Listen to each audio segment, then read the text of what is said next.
हम देखते हैं कि FS82MS5 इस कैलकुलेटर पे हमने रिग्रेशन कैसे परफॉर्म करनी है।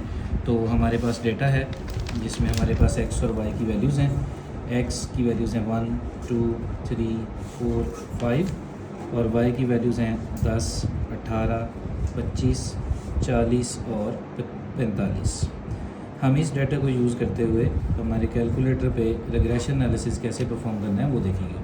तो सबसे पहले हम मोड का बटन प्रेस करेंगे तो हम यहाँ पे ये रिग्रेशन के मोड में चले जाएंगे 3 प्रेस करके। अब हमने क्योंकि लीनियर रिग्रेशन रन करनी है तो हम लीनियर वाले ऑप्शन में 1 में चले जाएंगे। तो इसके बाद हमने पुराना डाटा क्लियर करना है, शिफ्ट मोड।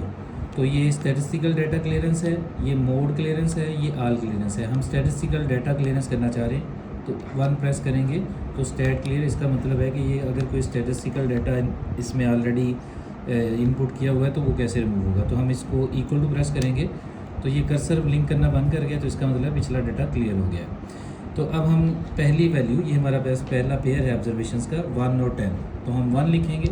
ये कॉमे का बटन है, मेमोरी के साथ वाला बटन M+ कॉमे का बटन, इसको दबाएंगे और फिर हम y की कॉरस्पॉन्डिंग वैल्यू 10 और फिर हम M+ का बटन दबा देंगे। इसका मतलब ये है कि आपने एक पेयर ऑफ ऑब्जर्वेशन एंटर कर दिया। इसी तरह हम दूसरा करेंगे 2,8 M+, 3,25 M+, 4,40 M+, 5,45 M+।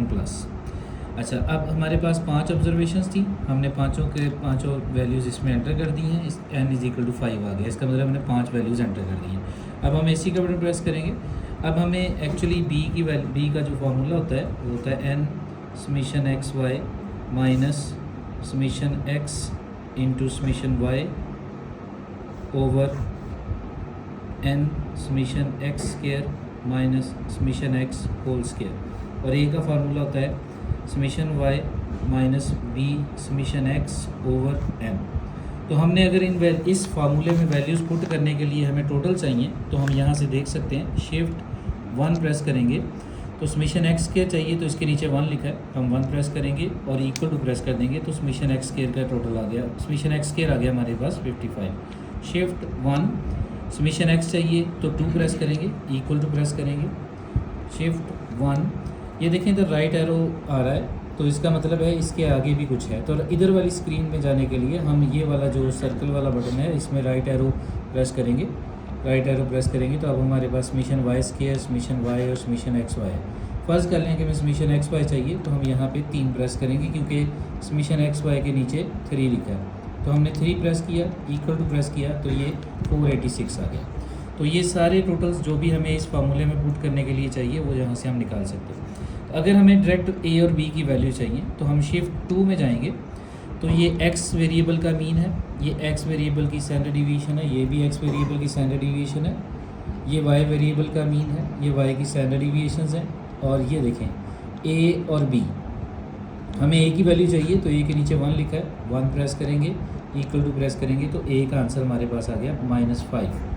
तो इसी तरह हम B की वैल्यू चाहिए, शिफ्ट 2 राइट एरो पे जाएंगे हम, फिर दबाएंगे तो ये B की वैल्यू होगी, B के नीचे 2 लिखा है, 2 प्रेस करेंगे, इक्वल टू आ जाएगा तो B का आंसर आ गया हमारे पास 10.2।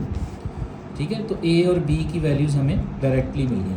अब अगर हमने कोरिलेशन निकालनी है, शिफ्ट 2 में दोबारा जाएंगे, राइट एरो तो R कोरिलेशन कोफिशिएंट होता है, इसके नीचे 3 लिखा है तो हम 3 प्रेस करेंगे, इक्वल टू प्रेस करेंगे तो कोरिलेशन का आंसर आ गया हमारे पास 0.96।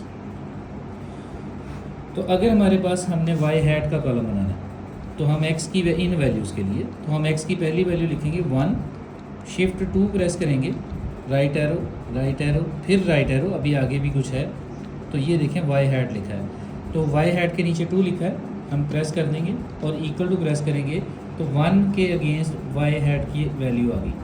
अगर हमने 2 के अगेंस्ट निकालनी है तो हम शिफ्ट 2 लिख के शिफ्ट 2 3 दफ़ा राइट एरो प्रेस करेंगे और ये y हैट के साथ 2 लिखा है तो ये 15.4 आ गया। इसी तरह अगर हम यहाँ से डायरेक्टली ये कर्सर ब्लिंक करने लग गया 2, इसकी जगह 3 कर दें, y हैट लिखा हुआ है तो ये डायरेक्टली 25.6, इसकी जगह हम 4 कर देते हैं, ये 35.8, इसकी जगह हम 5 कर देते हैं तो ये सारे वाई हैट्स निकल आए। तो कैलकुलेटर पे इस FX82MS या FX100S इन तो दोनों पे ये सेम कमांड्स होती हैं। तो चेक हमें ये इसमें से हमने A निकालना, B निकालना, कोरिलेशन निकालनी और वाई हैड निकालनी, ये सारी सीख ली। Thank you very much.